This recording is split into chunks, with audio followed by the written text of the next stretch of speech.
देखिए, जैसे कि आप सभी को पता है, लोकसभा इलेक्शंस के कारण एमसीसी लागू है। तो एमसीसी के अंदर पुलिस की जगह जगह नाकाबंदी रहती है, हमारे चेकिंग पॉइंट्स रहते हैं। तो और इसके अलावा भी वैसे भी शहर में जो नशाखोरी है, बढ़ते मादक पदार्थ, इसके विरुद्ध भी पुलिस का ऑपरेशन प्रहार ऑपरेशन हमेशा चालू रहता है।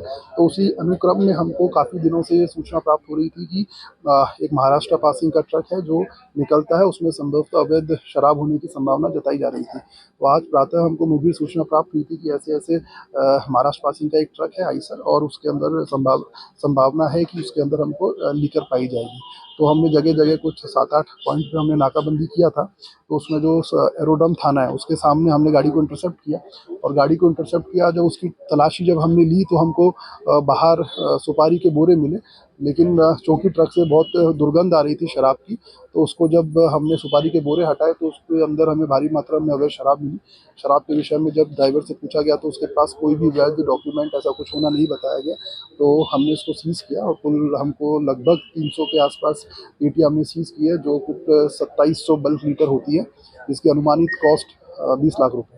तो पूछताछ में क्या बात सामने आई, कहाँ से कहाँ लेके आ रहे थे और कोई आपराधिक रिकॉर्ड भी सभी बदमाशों के सामने आए? देखिए, क्योंकि ये गाड़ी एक ड्राइवर चला रहा था, मुख्यतः ऐसे मामलों में ड्राइवर जो रहता है, तो हमने ड्राइवर को जब प्रारंभिक तौर पर पकड़ा ड्राइवर को हमने, तो उससे जब हमने पता किया इस विषय में, तो उसका ऐसा कहना था कि ये गाड़ी वो अहमदाबाद ले जा रहा था।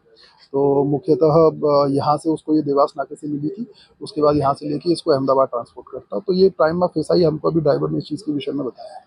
फिर जो शराब पकड़ा गया इस पे लेबल रहते हैं अधिकतर एक्साइज के लगाए हुए हैं, तो उससे कुछ जानकारी सामने है कि किस ठेकेदार की पर्टिकुलर इंदौर में कहाँ की शराब है?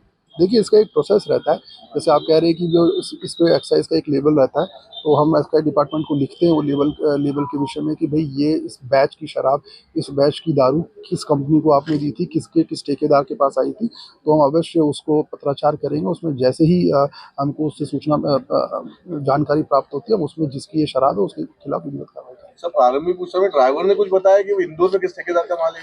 नॉर्मली ड्राइवर का ऐसा कहना है कि क्योंकि नॉर्मली ऐसे जो इतनी भारी मात्रा में जो है शराब ट्रांसपोर्ट होती है, उसमें ड्राइवर को इतना खास पता है, और ड्राइवर भी काफ़ी डिस्टेंस पे जाके चेंज होते रहते हैं। ड्राइवर का ऐसा कहना है कि भाई उसको सिर्फ और सिर्फ सुपारी के विषय में जानकारी दी गई थी कि इसके अंदर, ट्रक के अंदर सुपारी है, और आपको अहमदाबाद में जिसकी उसके पास एक विधिवत बिल्टी भी थी, जिसका पेपर वर्क भी था अहमदाबाद में। ड्राइवर का ऐसा कहना है प्रारंभिक तौर पे, अभी हम उससे और सघन पूछताछ करेंगे। प्रारंभिक तौर पर उसका ऐसा कहना है कि उसको सिर्फ सुपारी के विषय में जानकारी है। सर, ट्रक महाराष्ट्र पासिंग का और ड्राइवर कहाँ का है, उसका क्या बैकग्राउंड है? दूसरा है कि सर जो दिलबाग सुपारी इसका ऑनर कौन है, ये किस जरिए ट्रांसपोर्ट के थ्रू आई? देखिए, जो दिलबाग सुपारी है जो हमें ट्रक के अंदर से मिली है, उसका जो ड्राइवर के पास उसकी एक बिल्टी थी, उसके डॉक्यूमेंट है, कागजात है, हम उसको वेरीफाई करेंगे कि वो ओरिजिनल है या फिर मेडअप है। तो प्राइमा फेसाई दिलबाग सुपारी ये अहमदाबाद में ट्रांसपोर्ट करने जा रहा था, ऐसा इसका कहना है। इसके अलावा ये जो ड्राइवर है बेसिकली ये इंदौर का ही रहने वाला है, लोकल इंदौर का रहवासी है।